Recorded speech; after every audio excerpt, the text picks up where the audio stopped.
Okay, looks like I'm going live. Holy crap, people, this is my very first Facebook Live. Not gonna lie, I'm a little bit nervous.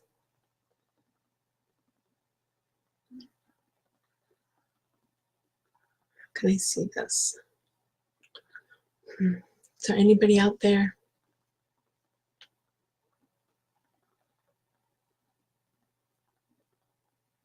Can't tell if anybody's watching or not.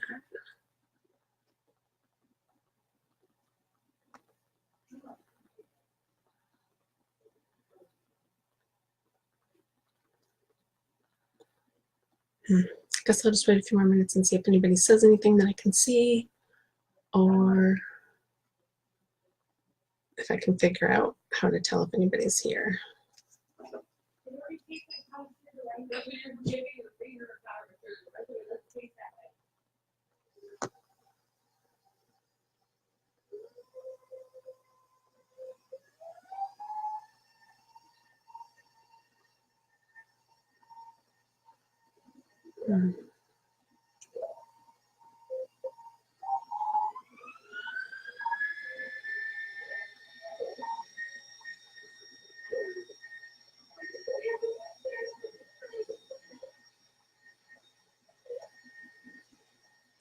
Well, I don't know if anybody's actually watching or not. I can't actually see it on my phone.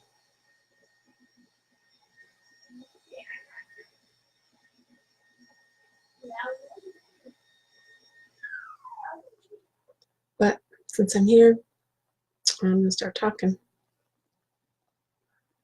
So the reason that I did this was because I wanted to share with you all the information that I have about finding out your life purpose. I know I've talked to a bunch of people about it, and people are interested in knowing about it. So like everybody wants to know their life purpose, and everybody wants to know why they're here, right? So I have found a couple of really great ways to know your life purpose. I mean, you can kind of figure it out because everybody's going to be like going towards their life purpose anyway. You're just going to go that way because things are going to come up for you that are going to take you in the direction of your life purpose. But someone asked me one time when I was telling them about hand analysis, they were like, well, why would you want to know that? Why do you want to know what your life purpose is? Like you're stuck in something that you can't get out of. First of all, it's not something that you are stuck in like a predetermined destiny, like somebody's making you do it. It's something you wanted to do. It's something you wanted to do when you came here. So you made a contract with the divine and with other people, other beings, and you came here to do something, to experience something, and you conveniently put a map of that in your hands, which I can decode. But so why would you want to know that? And the image popped into my head of, you know, the game that you used to play when you were a kid where you did like hide a penny or hide something, and then you would try to find it, and you would be like hot and cold, trying to find it. You're getting hotter, you're getting colder. Well, finding your life purpose is kind of like that. You can go towards what feels lighter, and you'll get there. You'll go in the direction of your life purpose. And if you do nothing, you'll go towards it. But if I tell you that you know, the penny is somewhere in the house, all right, that narrows it down from outside. But if I tell you that the penny is in the bathroom upstairs, how much faster are you going to find it? So if you know that your life purpose is to be like a visionary artist, you're going to get right on that instead of, well, what about this and what about that, and I'm good at this, maybe I should go there. Or you won't wonder because you'll just know which direction to go in. And you'll also know if you're already heading in the right direction and you're already there. So the thing that I've been studying for the last couple of years, I've been studying human design and scientific hand analysis. And I have found that they work really super well together. So hand analysis kind of tells you what you're here to do, and human design kind of, in my mind, tells me how I'm here to do it. It's about your energy and how you use your energy. And scientific hand analysis tells you like more specific things, like each finger represents something. So one's about business, and one's about leadership, and one's about the artist, and one's a healer, and one's a speaker and author, and one's a mentor, one's innovator. Thumbs are success.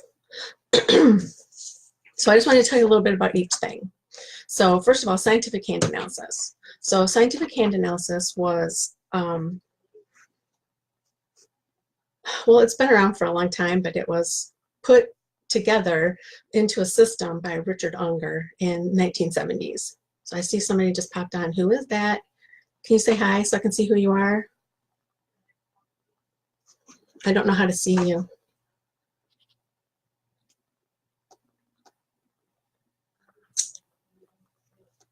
I don't know. But Richard Unger in the 1970s, and he started getting really interested in hand analysis. So he took ancient palmistry and all the information that was available for that and combined it with modern fingerprint analysis and started correlating information together. Cindy, hey Cindy. Yay, Cindy's here. Good, now I have somebody to talk to. Thanks, Cindy. Oh, I know you're laughing with me. I know you are, because we just talked about that. Put it together, put those two things together, and correlated all the information together, and started and verified it for accuracy. So he learned, you know, that each finger represented something, and there's not only the fingerprints, but there's all the markings in your hands. So he made a system of that. So. So all of your fingerprints represent your soul contract. So that is what you came here to do. And we can look at the different fingerprints, and depending on which ones you have on which finger and how many different types, the different types that you have, will tell you your soul, your life school, your life purpose, and your life lesson. So there's 4 basic types of fingerprints. There's whorls. I didn't get a screen share ready, sorry. I don't know if you can see those. Oh, that's art. Oh, no, I don't think you can see that good. So the whorls are like bullseyes or concentric circles or spirals. And some of them look like yin and yang kind of symbols. Those are composite whorls. And those take the most energy to form. And then there's loops, which are probably the most common kind of fingerprint, and those just kind of come in one direction and loop up and then go right back out. Those are loops. Those take the next most energy to form. And then there's tinted arches. Well, there's arches, which are just like a little gentle like wave. And then there's tinted arches, which look like the gentle wave with the tent post up the center with the little wave over top. So each one of those fingerprints represents a school. The whorls are school of service, loops are school of love, tinted arches are school of, I get those two mixed up, wisdom, and the arches are school of peace. And whichever one of those is your highest ranking fingerprint, whichever printed those that you have, the highest ranking one is your life lesson. No, your life purpose. Your lowest ranking one is your life lesson. And whichever one you have the most of tells you your life school. So that's that in a nutshell.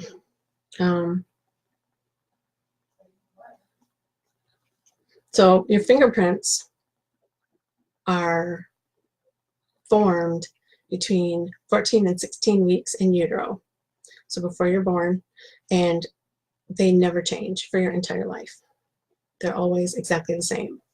That's why you can be identified by them, because they are yours, uniquely yours alone. Nobody has ever, in the history of anybody, has had the same fingerprints as you. You're totally unique. And a really interesting thing that, well, there's a quote that's really interesting that I saw in my paper I've lost.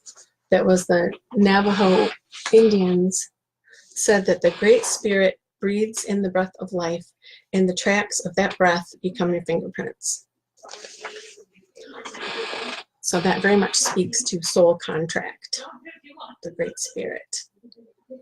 And I heard about this doctor named Michael Newton, who was doing research with people. Well, he was doing hypnosis. He was hypnotizing his patients, trying to find out where in their life a certain pain was coming from.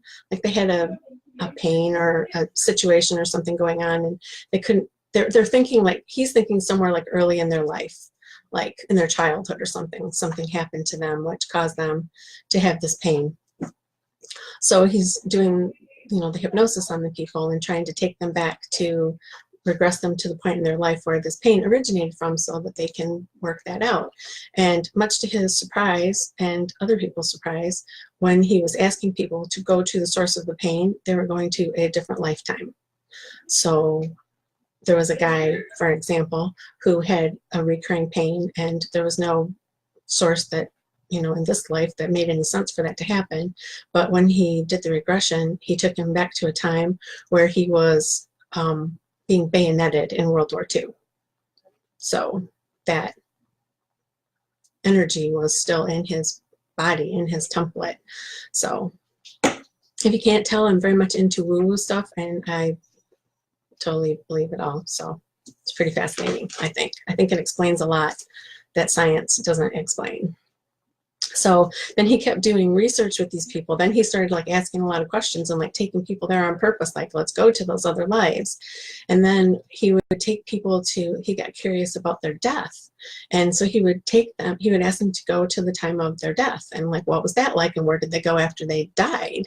And then the people started telling him like over and over and over again about their life between their lives. So after they left their body, they would go to the light, and they would be met by people, by their family members that were deceased, and spirit guides and angels or whoever met them there. And then they would go and do like they would look back at their life and the life they had just lived, and what went right and what didn't go right, and did you accomplish what you wanted to accomplish, and how did it go, like a debriefing of their life. And then they would decide what they wanted to do next and where they wanted to go next. And then they would pick their parents. They would pick the right DNA combinations to give them and put them in the right situation for whatever experience they wanted to have, to give them the most opportunity to have that experience. And then they would attach to that baby at right around the time, like right around 16 weeks, which coincidentally is the same time that the fingerprints form. So that seems kind of amazing that your energy attaches to your little baby body right at that time, and then your map of your life purpose and your life lesson gets imprinted on your fingers.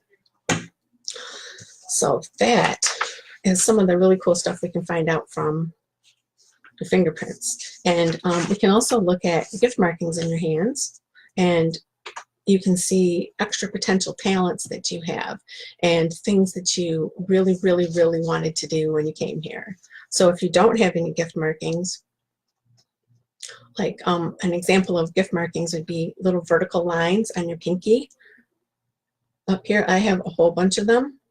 That is a gift marking called lines of genius.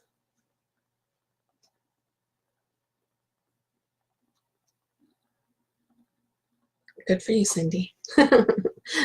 Completely believe in yourself and overcome all sorts of obstacles. You're doing that, right? And lines of genius is being able to like decode information, like downloading information from the divine, from the universe, and being able to decode it and understand it and put it out in a way that other people can understand. And writing and speaking. And so I need to do that. I have a whole bunch of those lines, which means I really, really needed to do it, which I really, really wanted myself to do it. And if you don't do the things that are your gift marking, if you don't use your gift marking, there's a penalty for it. Now, just because you don't have a gift marking doesn't mean that you're not gifted. Lots of people don't have gift markings. Actually, a very small portion of the population has gift markings. And if you don't have them, it doesn't mean you're not gifted. It just means that you don't have a penalty. You didn't set up a penalty for yourself. So like Steven Spielberg is super gifted, obviously, and talented, but he doesn't have any gift markings. So he's just doing his thing and he's good. But if I don't do my gift marking, which is the writing and speaking and this sharing information, the penalty for that is piles of papers and going around in circles and getting nowhere fast. And that's what I've been doing. So I'm going to start sharing my knowledge and sharing what I know with people and start living into my gift so that I don't have to suffer that penalty anymore. So that's just one example of that. There are 18 different gift markings that are in your hands that we can look at, and they're all, you know, a different thing with a different penalty, and all different gifts. There's public requirement gifts, and there's I can't remember what the other ones are called now. Yes, it just went right out of my head. But there's different kinds of gifts. And there's like clairvoyant kind of gifts. There's several different places where those type of things live. Or spiritual gifts, maybe they're called. But anyway, so that is hand analysis, and it can tell you a whole lot about you. And the other thing is human design. So human design is really cool too. I'm going to show you a human design chart, which you should be able to see. That is my human design. So a human design chart is like a snapshot taken at the moment of my birth, and it is human design is a combination of Eastern and Western astrology, the Chinese I Ching, the Kabbalah, the Hindu chakra system, and quantum physics. So at the moment of your birth, where all the planets are aligned, that is what makes you you energetically. And there's your template is formed right then, and each of those planets is in a certain degree.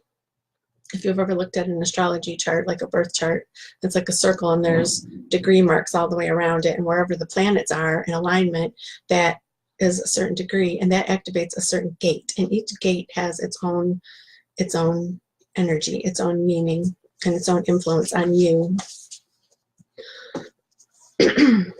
So knowing your human design and where all the gates are, and which gates and which centers are activated. Everything's backwards. That's really weird.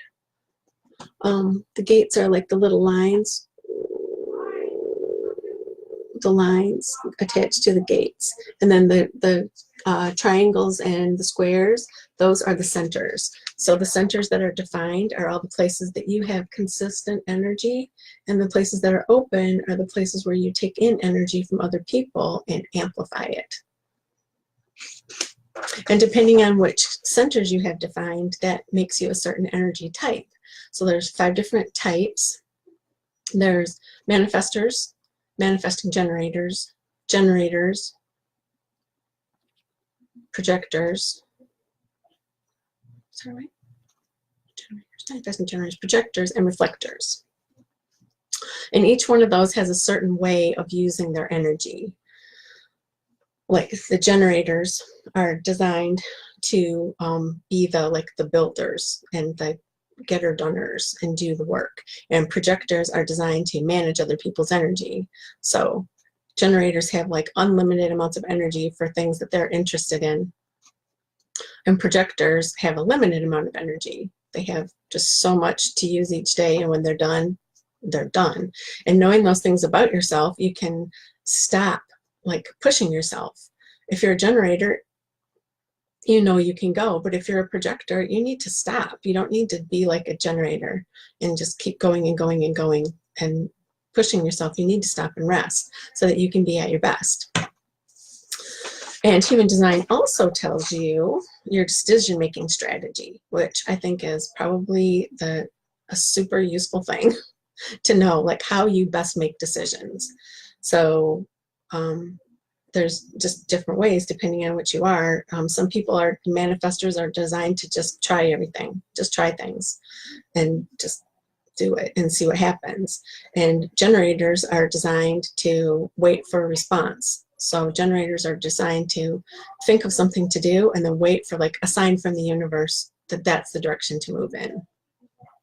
So we can save ourselves a whole lot of time and energy if we know that that's where the way we're supposed to make our decisions, instead of just wasting our time trying to do things or sitting around and waiting when we should be going out and doing. So knowing that is super helpful. Human designs will also tell you, I can also look up, like, put together the different gates in the human design that you have, and that also tells you your life purpose, just kind of in a different way than the fingerprints do, but your life purpose and your soul purpose, and your spiritual job, and your life lesson, wherever Saturn was in your chart is your life lesson, and then how you're creative, how you do love, and what your most likely fears are. Like, so those are some of the things that you can find out from looking at a human design chart, which is super good. Okay, so and Cindy's here. Hey, Cindy. Do you have any questions, Cindy? Any comments or anything you want to say about that? I need to stop swinging my chair so much, don't I? So I wonder if there's a way to lock it so I don't keep swinging around.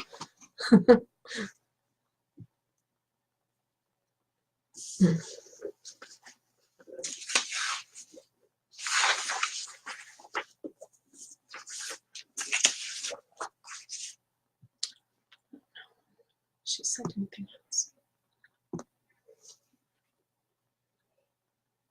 Okay, I don't see her saying anything right now. Maybe she is, and it's just delayed. But so I just wanted to make an invitation to you that if you're interested in finding out about your life purpose and your fingerprints and what your hands can tell you about you, and also about your human design, I have a great package that I've put together of information. And I'm calling it a soul power blueprint. So it is looking at your soul power and so you can stand in your power and live your life purpose. And with this, you will get a hand printing kit so that you can take a print of your hand.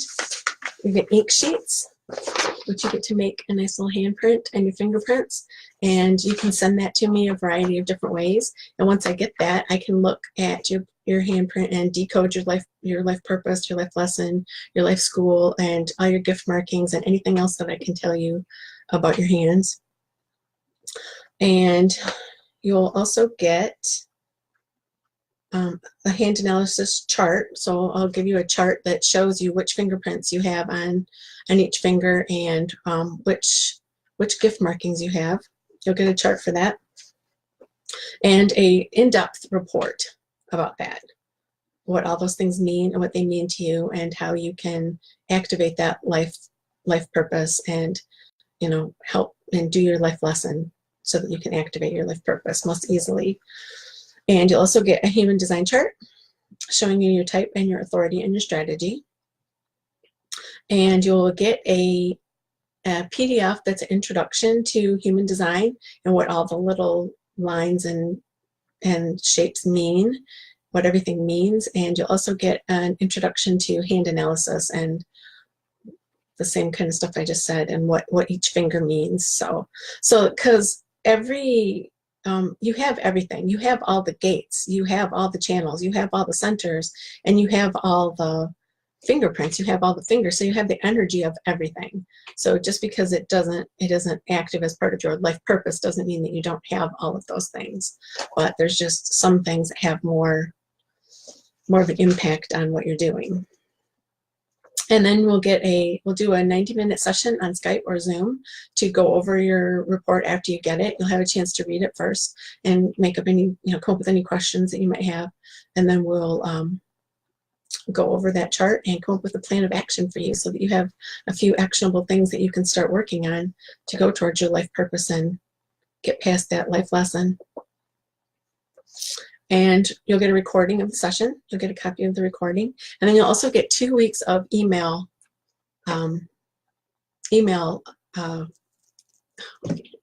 access. I can't think of the word. I was going to say contact. Email contact with me. You'll get to email me for 2 weeks with your questions, because you will have questions. There will be things that you don't think of at the time and things that you wonder about later. So 2 weeks of access so that you can, ask me any questions that you have and I will answer them. And that can be found at my website, which is Lightning Bolt Logic. So it's LIGHTNING Bolt Logic .com, lightningboltlogic.com/soul power blueprint. And I wanted to give you a code too. So that report is the Soul Power Blueprint is $495, and then I have a code that I'm going to give, which I will put in the comments because I don't remember what I did and I didn't write it down. I was going to go look at that, but I'm going to give you a code for $100 off that for watching this very first scattered all over the place Facebook Live with me today. So I thank you for being here, Cindy. I thank you for anybody who's going to come on later and watch this. And that's all for now. Bye.